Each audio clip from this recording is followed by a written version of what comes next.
Students, welcome back to my channel. आज हम topic discuss करने जा रहे हैं वो है ट्रांसपोर्ट अक्रॉस सेल मेम्ब्रेन।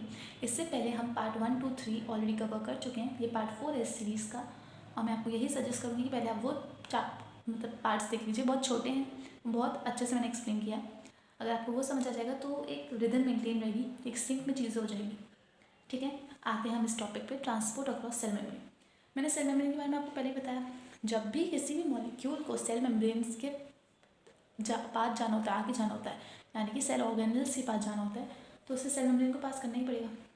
अब सेल मेम्ब्रेन से कैसे पास होगा, हम उसके बारे में बात करें। ठीक है, ट्रांसपोर्ट कैसे होगा सेल मेम्ब्रेन के अक्रॉस।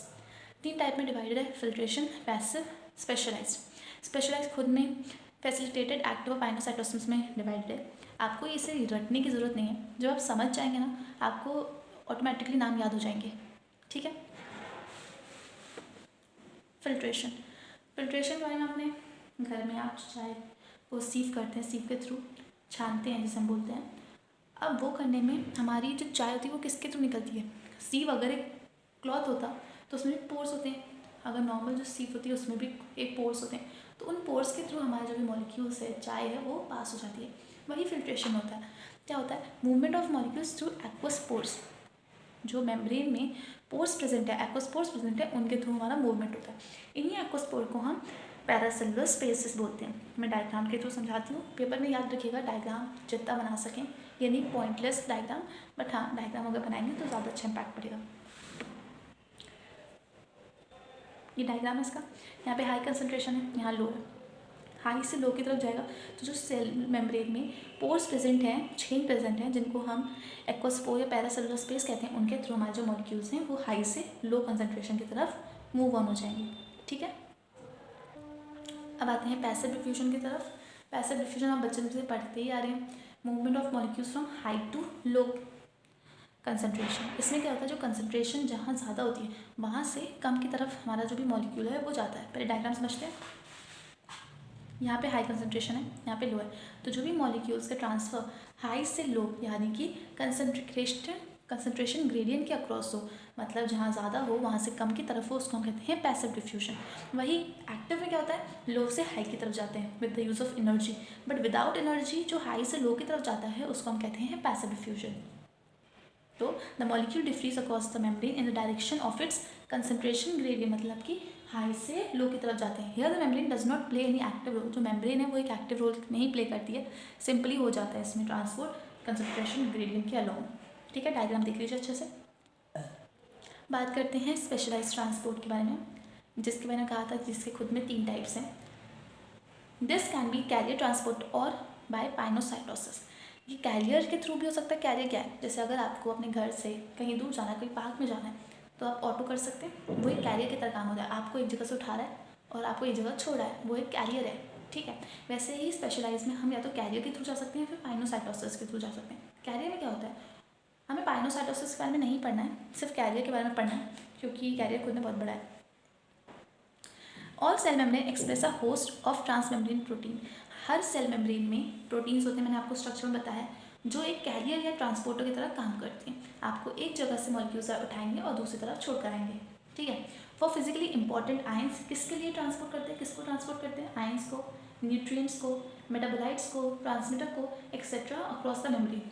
मैंने क्या बताया, कोई भी मॉलिक्यूल अगर किसी को पास करना है मेम्ब्रेन के थ्रू तो वो कैरियर या ट्रांसपोर्टर के थ्रू कर सकता है। ये क्या होते हैं, ट्रांसमेम्ब्रेन प्रोटीन्स होते हैं जो सेल मेम्ब्रेन में प्रेजेंट होती है। जो भी होस्ट है, मतलब ह्यूमन बीइंग है, उसकी जो सेल्स हैं उसमें प्रोटीन्स प्रेजेंट होते ही होते हैं। ठीक है, transporter combine with the substrate. अब ट्रांसपोर्टर एक स्पेसिफिक सबस्ट्रेट से कंबाइन करेगा, उसको उसकी टारगेट लोकेशन पे छोड़ कर आएगा। Transporter combine with the substrate. वो सबस्ट्रेट क्या है, वो मॉलिक्यूल जिनको ट्रांसपोर्ट होना है, एंड फॉर्म अ कॉम्प्लेक्स। एक कॉम्प्लेक्स बनाएगा, एक कॉन्फॉर्मेशनल चेंजेस आएंगे। अब ये डायग्राम के तो समझते हैं, ये हमारा सबस्ट्रेट है। ठीक है, सबस्ट्रेट हो गए आप, ये है ट्रांसपोर्टर प्रोटीन जो है ऑटो। जब आप ऑटो में बैठेंगे तो ऑटो में थोड़े से आप जगह लेंगे, ऐसा तो है नहीं कि आप बस बैठे पता ही नहीं चलेगा कोई जगह बैठा है, आप जगह लेंगे ऑटो में, तो ऑटो में थोड़े से कन्फर्मेशनल चेंजेस आएंगे। वैसे ही इस ट्रांसपोर्टर प्रोटीन में थोड़े से कन्फर्मेशनल चेंजेस आएंगे। उसके बाद एक न्यू मॉलिक्यूल की सिंथेसिस हो जाएगी, न्यू कॉम्प्लेक्स की सिंथेसिस होगी। ठीक है, अब ये न्यू कॉम्प्लेक्स हमारा टारगेट पर जाएगा, उसको निकाल देगा। वही बोला गया है, transporter combine with the substrate and form a complex undergoing conformational changes. यही वो कॉम्प्लेक्स है जो एक कॉन्फॉर्मेशनल चेंज मतलब स्ट्रक्चर में जिसके चेंजेस आए हैं। The complex of substrate and transport protein reverses the process when it reaches other side. अभी डायग्राम से समझते हैं। मैंने बताया हमारा जो प्रोटीन है वो किससे बाइंड करेगा, सबस्ट्रेट से बाइंड करेगा, कॉन्फॉर्मेशनल चेंजेस आएंगे, कॉम्प्लेक्स बनेगा और ये टारगेट साइड पर पहुंच जाएगा। अब टारगेट साइड पर क्या होगा, ये सबस्ट्रेट को हटा देगा अपने पास से और प्रोसेस फिर से रिवर्स होगा, फिर इधर पहुंचेगा, फिर यही होगा, फिर इधर से इधर पहुंचेगा। तो ये रिवर्स होता रहेगा जब तक ये हमारी मेम्ब्रेन तक, जब ये पहुंच जाएगा तो इसके चेंज जो थे वो वापस से पहले जैसे ही हो जाएंगे। वही लिखा है, this complex of substrate and protein reverses the process when it reaches other side. जब ये अपनी टारगेट साइड पे पहुंच जाता है तो प्रोसेस रिवर्स हो जाता है। यानी कि पहले क्या हो रहा था, ट्रांसपोर्टर से हमारा सबस्ट्रेट बाइंड हो रहा था, अब क्या होगा, जब टारगेट पे पहुंचेगा अब ट्रांसपोर्टर से सबस्ट्रेट हट जाएगा and detaches the substrate from the transporter protein. और जो सबस्ट्रेट है वो ट्रांसपोर्टर प्रोटीन से हट जाएगा। डायग्राम समझ आ गया होगा मैं सोचती हूँ। ये ऑटो, आप बैठे, आपने कॉम्प्लेक्स बना, आपको ऑटो ने टारगेट लोकेशन पे छोड़ दिया और ऑटो फिर से घूमेगा, ऐसा तो नहीं यहीं पे बैठा रहेगा, नहीं, वो चला जाएगा यहाँ से। तो ये प्रोसेस होता रहेगा। Carrier transport is specific for the substrate saturable competitively inhibited by analogues. ये स्पेसिफिक होता है, ऐसा नहीं है किसी को भी बिठा लिया। यानी कि जैसे स्कूल के बच्चे होते हैं ना, स्कूल में पेरेंट्स ऑटो लगवाते थे अपने बच्चों का, तो ऑटो वो वही बच्चों को लेगा, ऐसा नहीं सबको उठा लिया उसने। तो ये स्पेसिफिक है अपने सबस्ट्रेट के लिए, ऐसा नहीं है किसी भी सबस्ट्रेट को इधर उधर कर दिया, ये सिर्फ उसी सबस्ट्रेट को करेगा जिसके लिए ये कंपैटिबल है। और अगर कोई हमें एनालॉग डाल दिया, हम चाहते हैं फॉर एग्जांपल हम ये चाहते हैं कि वो सबस्ट्रेट पास हो मेम्ब्रेन से, तो हम एक एनालॉग मतलब एक उसके ही जैसा पर डिफरेंट पर्सन को, डिफरेंट सबस्ट्रेट को हम पास करा देंगे, जिससे कि ट्रांसपोर्टर क्या हो जाएगा, घिर जाएगा और कोई जा नहीं पाएगा। एग्जाम्पल के लिए यही लीजिए कि ऑटो में आपका जो भाई जाने वाला था, उसके अलावा आपकी भाई का भी एक छोटा भाई था, उसको भेज दिया ऑटो में। अब क्या हुआ, ऑटो वाले की तो जगह भर गई, हमने किसी और को बिठा दिया, तो अब आपका जो एक भाई है वो नहीं जा पाएगा, दूसरा चला जाएगा। यही बताया है इसमें। ये प्रोसेस स्लो होता है फिल्ट्रेशन से और पैसिव डिफ्यूजन से, क्योंकि पैसिव डिफ्यूजन में इतना कॉम्प्लेक्स प्रोसेस नहीं था कि सबस्ट्रेट आया, कैरियर से बाइंड हुआ, फिर टारगेट पे पहुंचा, फिर हटा, इतना नहीं है। उसमें सिर्फ कंसंट्रेशन ग्रेडियंट के अलॉन्ग हमारा हो जाएगा। बट इसलिए ही हमारा फिल्ट्रेशन पैसिव डिफ्यूजन ज़्यादा तेज होता है, फास्ट होता है रैदर देन कैरियर मीडिएटेड। अब depending on the requirement of energy, मतलब किसी को एनर्जी रिक्वायर होती है इस प्रोसेस में कैरियर मीडिएटेड में, किसी को नहीं चाहिए है। इस अकॉर्डिंग हमारा स्पेशलाइज ट्रांसपोर्ट या फिर कैरियर ट्रांसपोर्ट दो में डिवाइडेड है। पहला है फैसिलिटेटेड, दूसरा है एक्टिव। जो फैसिलिटेटेड है इसमें हमें एनर्जी की रिक्वायरमेंट नहीं होती है, एक्टिव में होती है। ठीक है, तो हम फैसिलिटेटेड के बारे में पढ़ते हैं। Transporter protein facilitate aid help in easy movement of poorly diffusible substrate across the membrane. इसमें जो ट्रांसपोर्टर होता है वही हेल्प करता है मूवमेंट के लिए, कोई और नहीं हेल्प करता है, एनर्जी की रिक्वायरमेंट नहीं होती है। ट्रांसपोर्टर प्रोटीन ही फैसिलिटेट भी करता है, हेल्प भी करता है, एड भी करता है जो भी सबस्ट्रेट पास नहीं हो पा रहे अपने आप उनको मूव करने के लिए। मतलब जो भी सबस्ट्रेट नॉर्मल कंसंट्रेशन ग्रेडियंट के अलॉन्ग नहीं हो पा रहे पास, उनको फैसिलिटेटेड डिफ्यूजन के थ्रू आप इजीली एक ट्रांसपोर्टर प्रोटीन की हेल्प से ट्रांसपोर्ट कर सकते हैं। These protein transporter operate passively without needing energy, मतलब इन लोग को एनर्जी की रिक्वायरमेंट नहीं होती है और सिंपली जो कंसंट्रेशन ग्रेडियंट के अक्रॉस ये सबस्ट्रेट को पास होने देते हैं। And translocates the substrate in the direction of its electrochemical gradient या फिर कंसंट्रेशन ग्रेडियंट, इसके अलॉन्ग इसको पास होने देते हैं सबस्ट्रेट को। इसमें एनर्जी की रिक्वायरमेंट नहीं होती है, ये याद रखिएगा।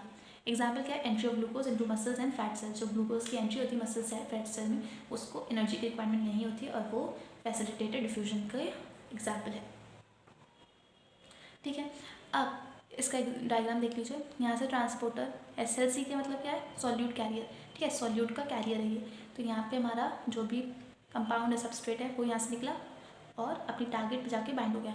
यहाँ पे हाई कंसंट्रेशन, यहाँ पे लो है, तो इधर से इधर पास हो गया। ये हमारी सेल मेम्ब्रेन है, तो सेल मेम्ब्रेन में इस तरफ ज़्यादा कंसंट्रेशन थी और इस तरफ कम थी, तो इधर से हमारा जो सॉल्यूट ट्रांसपोर्टर है वो जो भी सबस्ट्रेट है उसको नीचे ले आता है।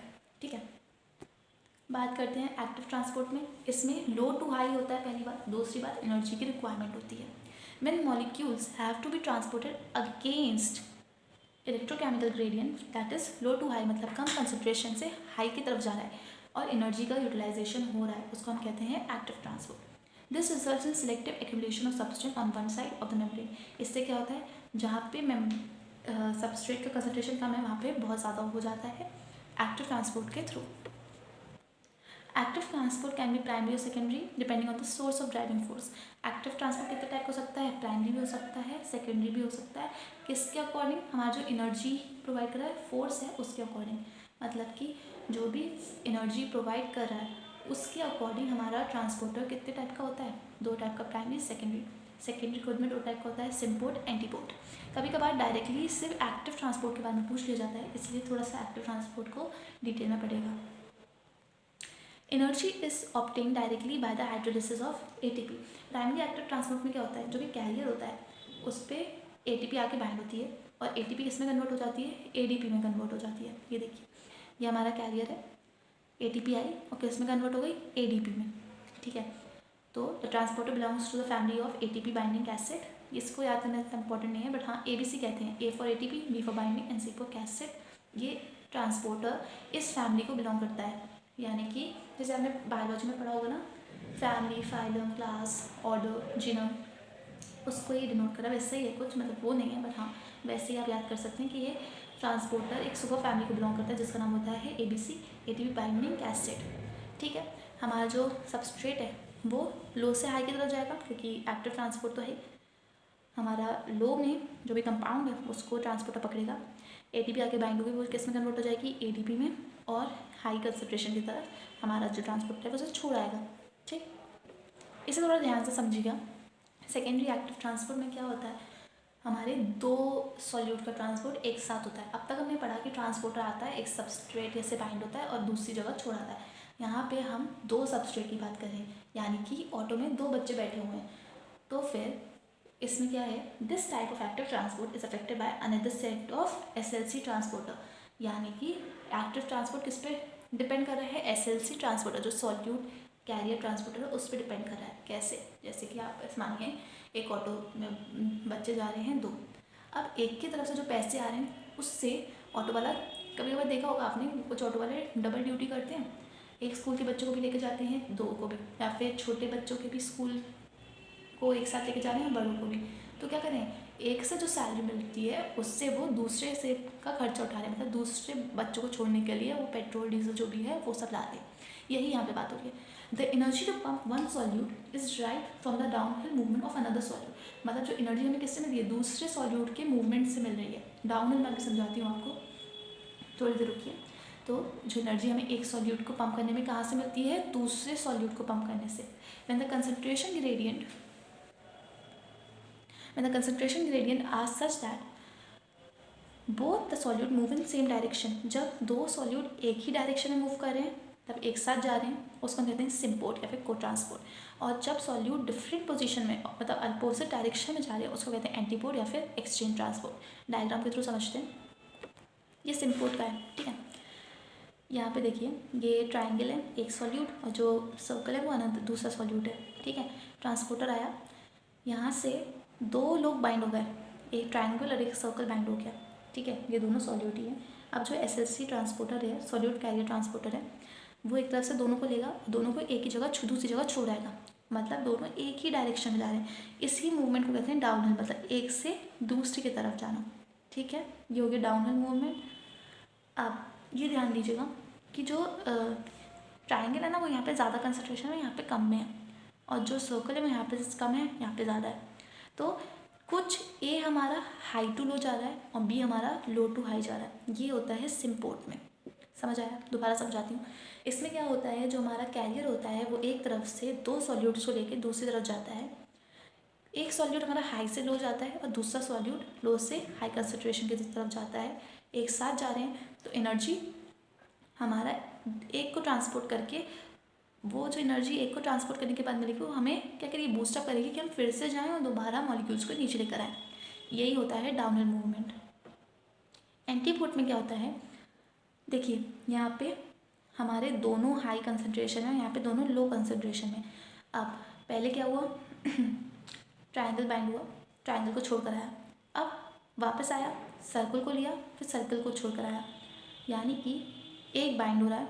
सॉरी, फिर से सुनिए, इसमें क्या हो रहा है, हमारा ट्राइंगल यहाँ पे बाइंड हो रहा है। हमने देखा है ना कि हाई से लो होगा, कुछ लो से हाई होंगे, तो यहाँ पे वो हो रहा है, यानी कि देखिए ट्राइंगल है, यहाँ पे पहले बाइंड हो रहा है, ये ट्राइंगल को यहाँ पे छोड़कर आता है, और यहाँ पे कम कंसंट्रेशन में हमारा सर्कल है, यहाँ से सर्कल कहाँ जा रहा है, दूसरी तरफ जहाँ पे हाई कंसंट्रेशन है। मैंने पहले वाले डायग्राम आपको सिम्पोर्टर्स में बताया था, आप डायग्राम फिर से देखिए जाके कि वहाँ पे एक हाई टू लो जा रहा था, एक लो टू हाई जा रहा था। यहाँ पे भी वही हो रहा है, एक हाई टू लो जा रहा है, एक लो टू हाई जा रहा है, बट अलग अलग एरिया से ट्रांसपोर्ट हो रहा है, एक ही तरफ से नहीं हो रहा है। एक तरफ ट्राइंगल अटैच हो रहा है और दूसरी तरफ हमारा सर्कल अटैच हो रहा है। तो जब यहाँ पे ट्राइंगल अटैच होकर इस तरफ जाता है, ट्राइंगल को तो छोड़ाया, अब यहाँ से किसको उठाएगा, सर्कल को उठाएगा और इधर छोड़ाएगा।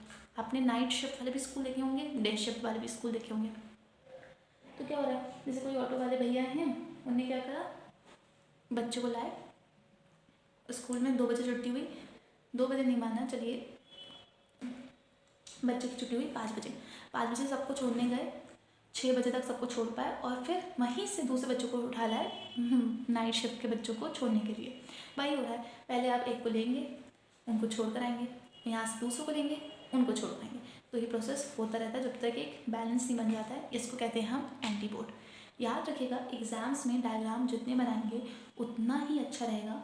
डायग्राम कम बनाएंगे तो एग्जामिनर को समझ में आएगा, और एग्जामिनर एक एक आपकी लाइन नहीं पढ़ने बैठेगा, वो देखेगा कि मैटर कैसा है, डायग्राम्स जहाँ पे नीडेड है वहाँ हैं कि नहीं है, ओवर नहीं है, एक्सेस में कोई भी चीज़ नहीं है, एक ही कहानी 10 बार नहीं लिखी है, ये सब चीज़ें नोटिस होती हैं। तो आप वो सब ध्यान रखिएगा। अगर आपको AKTU या कोई भी एग्ज़ाम में कैसे लिखना है मार्क्स के लिए, आप मुझे बताइएगा। और तो मार्क्स के लिए आप ये नहीं कर सकते कि आप एक ही लाइन को 10 बार लिखिए, पेजेस भरिए, उससे कुछ नहीं होता है। बट हाँ, कैसे करना है, आपकी प्रेजेंटेशन कैसी होनी चाहिए, वो सब मैं आपको ज़रूर बता सकती हूँ। बाकी आप डायग्राम्स अच्छे से करिएगा, और नोट्स आपको अगर अलग से चाहिए हो तो आप कमेंट कर सकते हैं, और वरना यहीं से स्क्रीनशॉट ले सकते हैं। डायरेक्टली वीडियो देखते देखते भी आप लिख सकते हैं, थोड़ा सा स्लो पे करके। And all the very best. एक बार मैं आपको जो फ्लो चार्ट है वो दिखा देती हूँ उसका।